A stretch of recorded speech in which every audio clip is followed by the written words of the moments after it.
ओम नमः शिवाय। मित्रों, मैं आचार्य तेजपाल अपने परम उच्चकार साधन यूट्यूब चैनल पर आप सभी मित्रों का स्वागत करता हूँ। आज की चर्चा का विषय है कि लोग सोचते हैं यज्ञोपवीत यानी जनेऊ हमसे सदेगा नहीं।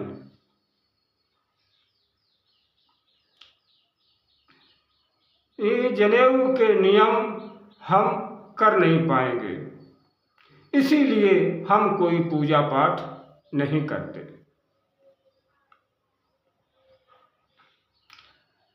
तो ये तो ऐसी बात हुई कि कोई कहे कि मेरे मन में ईश्वर भक्ति नहीं है, इसलिए मैं पूजा पाठ नहीं करूँगा। पूजा पाठ का मतलब है कि भक्ति को उत्पन्न करना। अगर भक्ति पहले होती तो पूजा पाठ की कोई आवश्यकता नहीं थी। जो लोग नियम नहीं साध पाते हैं उन्हीं के लिए सबसे अधिक आवश्यकता है जनेऊ धारण करने की। जो बीमार है उसे ही तो दवा चाहिए। यदि बीमार न होता तो दवा की क्या जरूरत थी, क्या आवश्यकता थी। यज्ञोपवीत का मतलब मानव जीवन की सर्वांगपूर्ण उन्नत करना है। उन उन्नतियों में स्वास्थ्य की उन्नति भी एक है। उसके लिए अन्य नियमों का पालन करने के साथ साथ भोजन संबंधी भी नियमों की सावधानी रखना उचित है। इस दृष्टि से जनेऊ धारी के लिए भोजन संबंधी नियमों का पालन करना ठीक है, परंतु जिस प्रकार प्रत्येक द्विज जीवन की सर्वांगीण उन्नति के नियमों का पालन नहीं कर पाता है, फिर भी कंधे पर जनेऊ धारण किए रहता है। फिर भोजन संबंधी नियमों की में अगर कोई त्रुटि रह जाए तो ये नहीं समझना चाहिए कि त्रुटि के कारण जनेऊ का अधिकार छिन जाता है। यदि झूठ बोलने से, दुराचार की दृष्टि से, बेईमानी करने से, आलस्य, प्रमाद या विष्णु में ग्रस्त रहने से जनेऊ नहीं टूटता है, तो भोजन संबंधी नियमों में थोड़ा सा अपवाद आ जाने से नियम कैसे छूट जाएगा, ये सोचना कहाँ तक उचित है। इसे कैसे उचित कहा जा सकता है।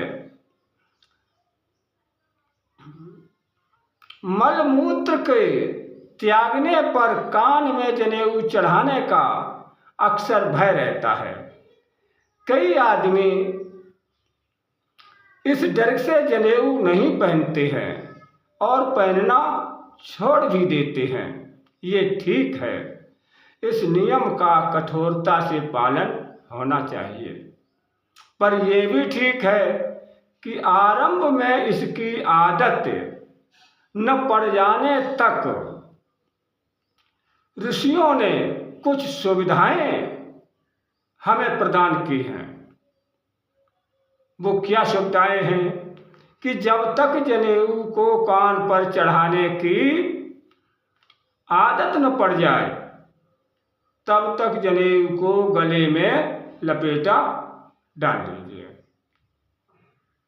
इससे जब मलमूत्र का त्याग करते हैं तो कमर से ऊपर जनेऊ हो जाता, उसे गंदा नहीं माना जा सकता, उसे बदला नहीं जा सकता है।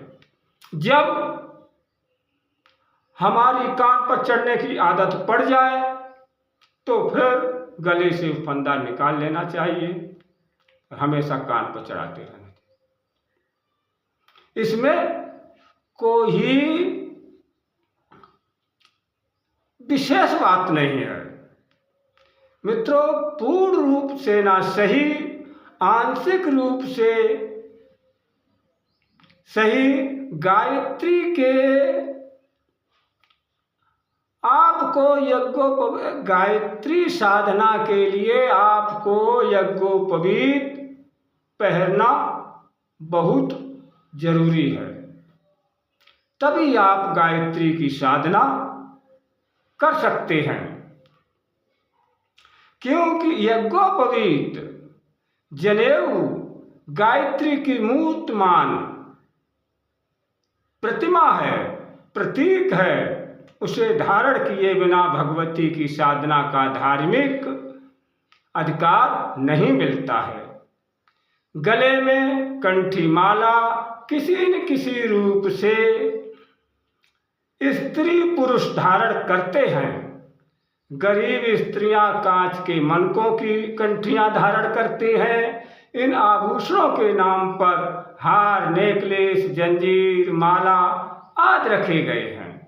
ये वास्तव में कंठियों के ही प्रकार हैं। चाहे स्त्रियों के पास कोई अन्य आभूषण हो या न हो, पर इतना निश्चित है, कंठी को गरीब से गरीब स्त्रियां भी किसी न किसी रूप में धारण करती हैं। इससे प्रकट होता है कि हमारी भारतीय नारियों ने अपने सहीज धर्म प्रेम को किसी न किसी रूप में जीवंत बनाए रखा है और उपवीत यानी जनेऊ को किसी न किसी रूप में धारण किया है। इसीलिए सभी मित्रों से अनुरोध करता हूँ कि इस सनातनी धर्म की प्रमुख वस्तु या निशानी को जरूर अपनाएं। इस जनेऊ को और गायत्री के संबंध में विस्तृत जानकारी हम आपको अगले वीडियो में देंगे और आशा करता हूँ कि ये जानकारी आपको पसंद आई होगी। यदि ऐसा है तो वीडियो लाइक करें और शेयर भी करें, और अगर वीडियो अच्छी लगी हो तो हमें कमेंट भी करें। अब हम चलते हैं, आप अपना ध्यान रखें। अब मिलेंगे अगली वीडियो में नई जानकारी के साथ। तब तक के लिए जय मां आदिशक्ति गायत्री। ओम नमः शिवाय।